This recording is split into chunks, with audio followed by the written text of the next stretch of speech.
सुप्रभात विद्यार्थियों। आज हम कक्षा 8वीं की पाठ्यपुस्तक बसंत भाग 3 से पाठ 3 बस की यात्रा नामक पाठ का आज हम अध्ययन करेंगे।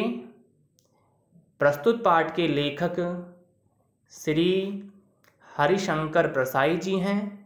विद्यार्थियों, हरिशंकर प्रसाई जी के जीवन काल के विषय में जानते हैं।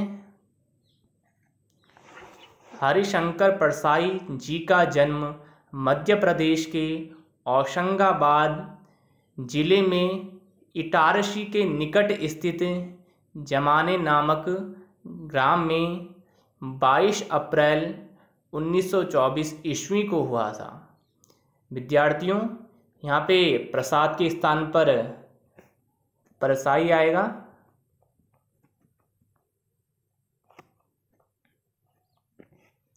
यानी कि हरिशंकर प्रसाद जी का जन्म मध्य प्रदेश के होशंगाबाद जिले में इटारसी के निकट स्थित जमाने नामक ग्राम में 22 अप्रैल 1924 यानी 1924 ईस्वी को हुआ था।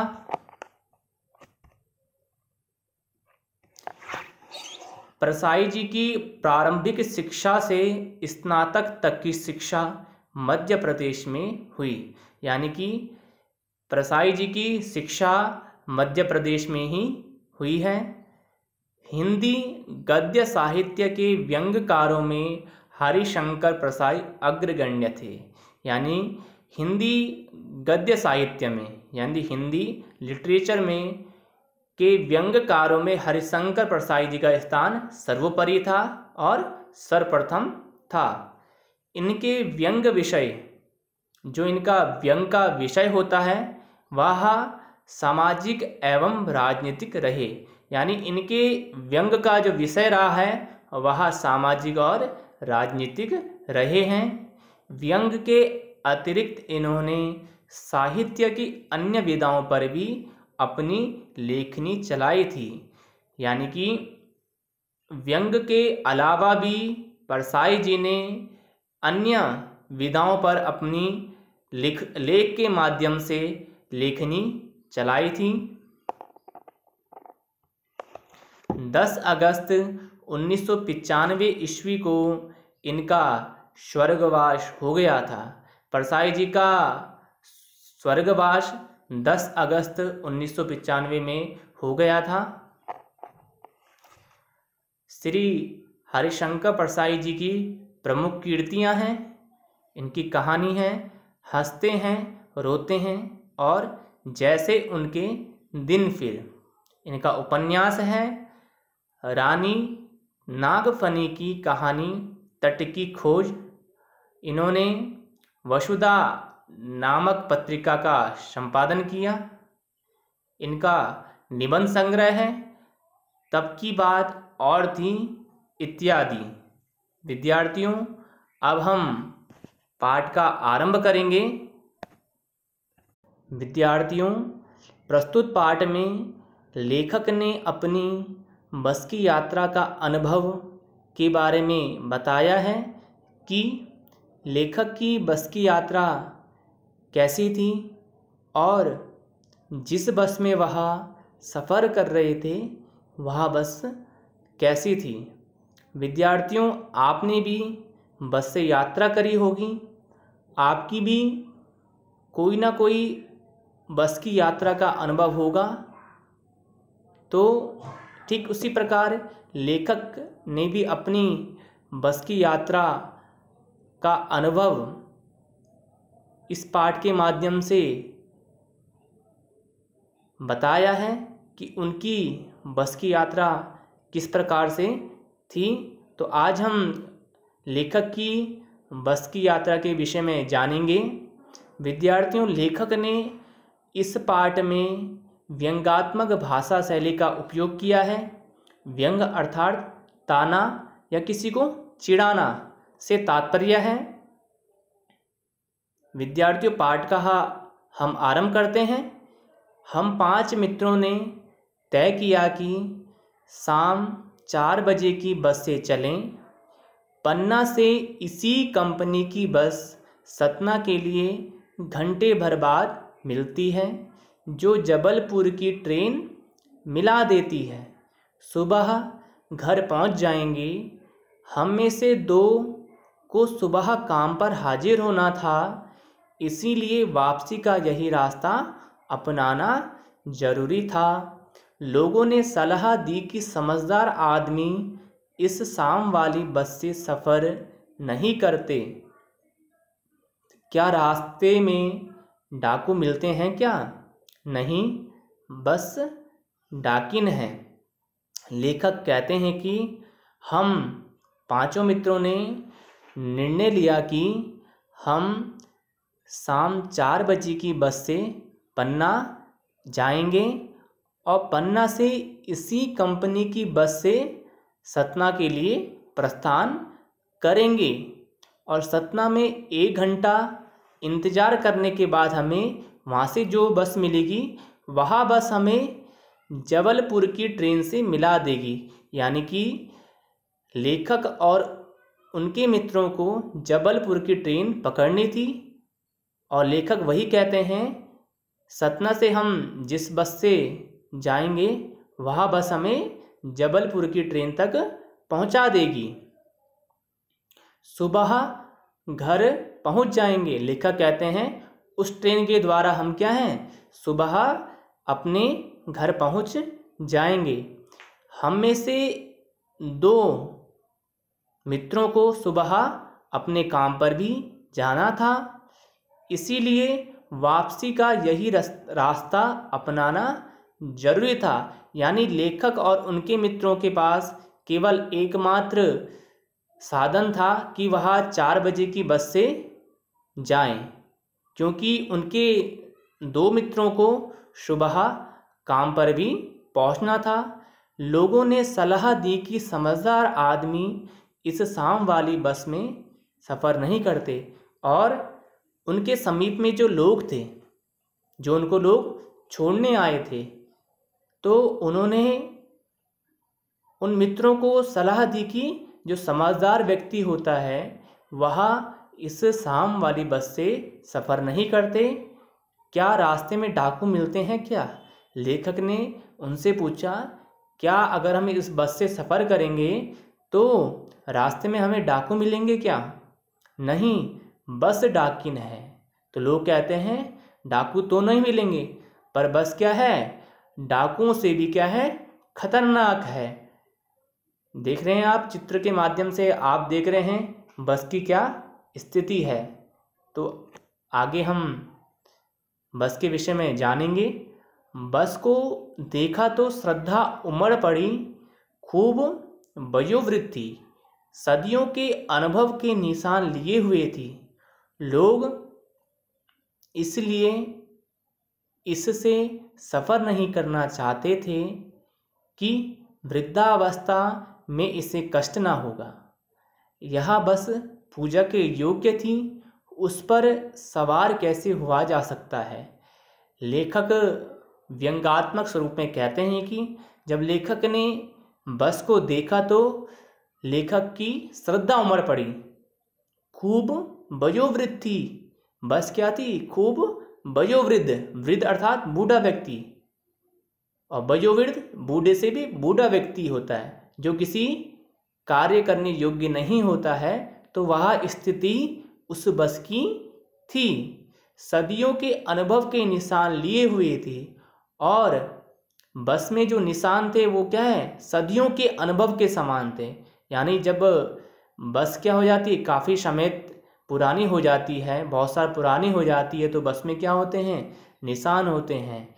लोग इसलिए इससे सफ़र नहीं करना चाहते हैं, यानी इसलिए लोग इससे सफ़र नहीं करते हैं क्योंकि बस क्या थी, बहुत पुरानी हो चुकी थी, उसमें कई निशान लग चुके थे। वृद्धावस्था में इसे कष्ट ना होगा।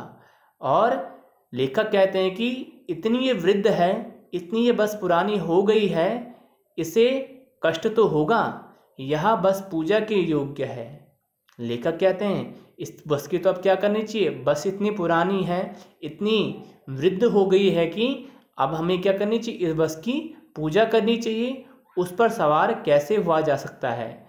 लेखक बोलते हैं कि बस इतनी पुरानी है, यानी कि बस की हालत इतनी खराब थी कि इसमें हम सफ़र कैसे करते।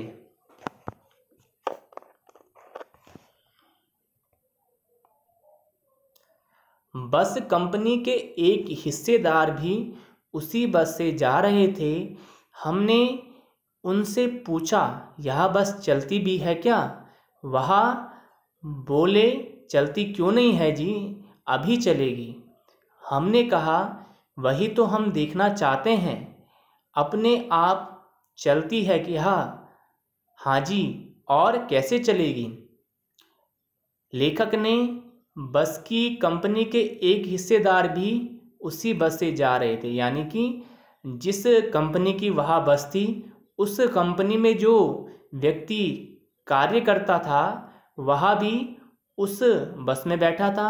और लेखक उनसे व्यंग्यात्मक व्यंग करते हुए कहते हैं कि यह बस चलती भी है क्या? और वह व्यक्ति बोलते हैं, चलती क्यों नहीं है जी। वह स्वाभिमान स्वरूप में बोलते हैं, चलती क्यों नहीं है, ज़रूर चलेगी, अभी चलेगी। हमने कहा, वही तो हम देखना चाहते हैं। यानी लेखक ने जब बस की स्थिति देखी तो लेखक को विश्वास नहीं हुआ कि यह बस चलती भी होगी। वह बस इतनी पुरानी थी कि वह सड़क में चलने योग्य भी नहीं थी। अपने आप चलती है यह क्या? लेखक मजाक में उस व्यक्ति से कहते हैं कि यह बस अपने आप चलती है क्या? हाँ जी, और कैसे चलेगी, और कैसे चलेगी? गजब हो गया, ऐसी बस अपने आप चलती है। लेखक कहते हैं, गजब हो गया, ऐसी बस क्या अपने आप चलती है? हम आगा पीछा करने लगे। डॉक्टर मित्र ने कहा, डरो मत, चलो, बस अनुभवी है, नई नवेली बसों से ज़्यादा विश्वसनीय है, हमें बेटों की तरह प्यार से गोद में लेकर चलेगी। आगा पीछा करना यह एक मुहावरा है जिसका अर्थ है निर्णय ना ले पाना। जब लेखक ने बस की स्थिति को देखा तो लेखक सोच में पड़ गए। वह निर्णय नहीं कर पा रहे थे कि हमें इस बस से यात्रा करनी चाहिए कि नहीं। और उन्हें जो लोग उन्हें छोड़ने आए थे उनकी बात का भी स्मरण हुआ कि वो लोग कह रहे थे, जो समझदार व्यक्ति होते हैं वह इस शाम वाली बस से सफ़र नहीं करते हैं। तभी लेखक के एक डॉक्टर मित्र ने कहा, आप डरो मत, चलो, बस अनुभवी है। यानी यह बस क्या है, बहुत पुरानी है, इसका अनुभव क्या है, बहुत ज़्यादा है, नई नवेली बसों से ज़्यादा विश्वसनीय है। जो आजकल की जो नई बसें हैं उससे ज़्यादा अनुभव क्या है, इस बस को है। आप डरो मत, हमें बेटों की तरह प्यार से गोद में लेकर चलेगी। और यह हमें क्या करेगी, बेटों की तरह अपना बेटा समझकर प्यार से गोद में लेकर चलेगी। और यह विचार करते हुए बोलते हुए हम बस में बैठ गए। जो छोड़ने आए थे वे इस तरह देख रहे थे जैसे अंतिम विदा दे रहे हैं। यानी कि जो लेखक और उनके मित्रों को छोड़ने आए थे वह इस प्रकार से लेखक और उनके मित्रों को देख रहे थे जैसे अंतिम विदाई दे रहे हैं। यानी कि जब लेखक और उनके मित्र उस बस पर बैठे तो जो लोग उन्हें छोड़ने आए थे उनकी दृष्टि वह इस प्रकार से देख रहे थे कि जैसे वह उन्हें अंतिम विदाई दे रहे हैं।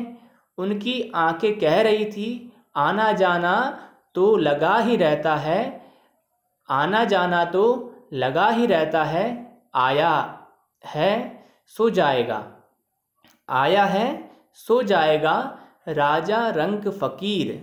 यानी कि उनकी आंखें कह रही थी, यानी जो लोग लेखक और उनके मित्रों को छोड़ने आए थे उनकी आंखें कह रही थी कि आना जाना तो इस संसार में लगा रहता है, जो व्यक्ति आया है वह जाएगा भी। राजा रंक फकीर, राजा अर्थात किंग, राजा, रंक यानी कि भिखारी, फकीर उर्दू का शब्द है। साधु संतों को उर्दू में फकीर कहा जाता है, यानी जो इस संसार में आया है वह जाएगा भी। राजा रंक फकीर, चाहे वह कोई भी हो। आदमी को कूच करने के लिए एक निमित्त चाहिए, यानी कूच करना यानी प्रस्थान करना, यानी आदमी को जाने के लिए एक निमित्त कारण चाहिए, यानी जो इस संसार में आया है वह व्यक्ति जाएगा भी। यह उन लोगों की आंखें कह रही थी जो लेखक और उनके मित्रों को छोड़ने आए हैं। इंजन सचमुच स्टार्ट हो गया, ऐसा जैसे सारी बस ही इंजन है और हम इंजन के भीतर बैठे हैं। यानी जब लेखक बस के अंदर बैठे तो कुछ देर बाद उस बस का इंजन सचमुच में स्टार्ट हो गया, यानी लेखक को उम्मीद ही नहीं थी कि यह बस स्टार्ट भी होगी। और लेखक कहते हैं कि जब हम बस में बैठे तो हमें लग ही नहीं रहा था कि हम बस में बैठे हैं, क्योंकि उस बस का इंजन इतना आवाज़ कर रहा था कि लेखक कहते हैं कि हमें लग ही नहीं रहा था कि हम बस के भीतर बैठे हैं, हमें लग रहा था कि हम इंजन के भीतर बैठे हैं। कांच बहुत कम थे, जो बचे थे उनसे हमें बचना था, यानी उस बस की खिड़कियों में कांच क्या थे, बहुत कम थे, और जो कांच थे भी उनसे हमें बचना था कि वह कांच हमारे हाथों में ना चुभ जाए।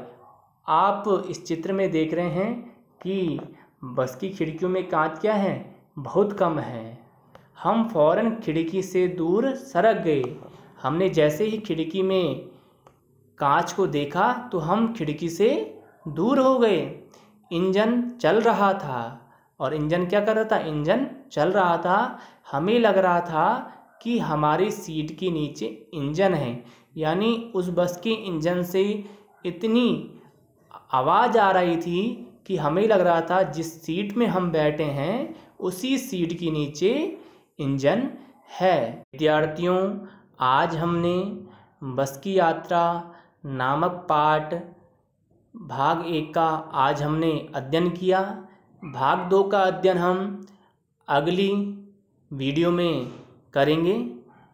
धन्यवाद।